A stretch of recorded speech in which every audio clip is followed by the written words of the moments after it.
হাজার হাজার কোটি টাকার লোভ সামলাতে পারেনি, এসে চেয়ারে বসে পড়েছে।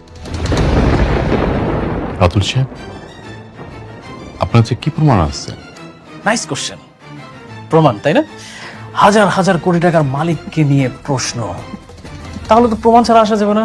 তাহলে তো মনে হয় এটা প্রমাণ ছাড়া আসলে বিগ মিস্টেক, তাই না? ঠিক বলছি। আমরা তো প্রমাণ ছাড়া আসিনি, প্রমাণ আছে। এই আপনি একটু বলেন না প্লিজ। আমি সেদিন মিথ্যা কইছিলাম।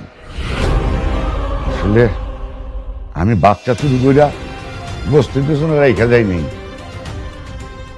টাকার বিনিময়ে বিক্রি করছি। হাত সেই মাইয়া এইটা। তাহলে সেদিন কেন আপনি মিথ্যা বলছিলেন? আপনি বলেন নাই আপনি বস্তির পাশে রেখে আসছেন? আরে ভাবি, আপনি এই সামান্য জিনিসটা বুঝতে পারছেন না।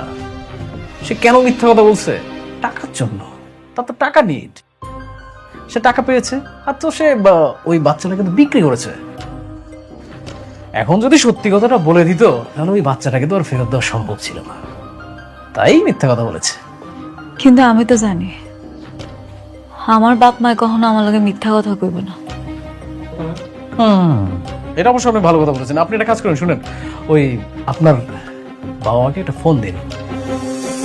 যদিও বা আমাদের হাতে এখন ওই আপনাকে ফোন দেওয়ার এইসব অনেক কাহিনী, এসবের সময় নেই। আপনি একটা কাজ করেন, শুনেন, আপনি সুন্দর করে বাসায় যান, বাসায় গিয়ে আপনার বাবা মার সাথে কথা বলেন, তাহলে সত্যি প্রমাণটা পেয়ে যাবেন।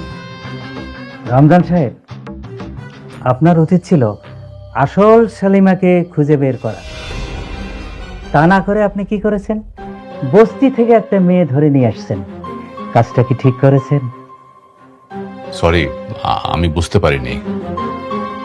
কিন্তু এখন যে উনি সবই সত্যি বলছে, এটা আমি কি করে বুঝবো?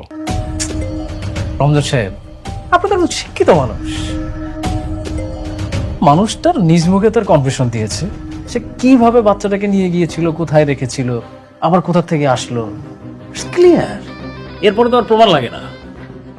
এখন একটা কাজ করুন, শুনেন, যে অরিজিনাল মালিক তাকে তার জায়গা বুঝিয়ে দেওয়া হোক। ম্যাডাম, সেদিন যদি আপনার বাবা মা সত্যি কথাটা বলতেন, তাহলে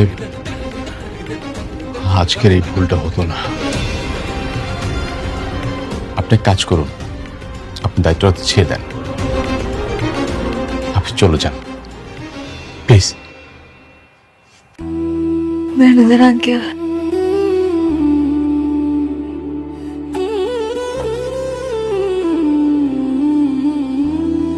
ঠিক আছে, আমি চলে যাইতেছি।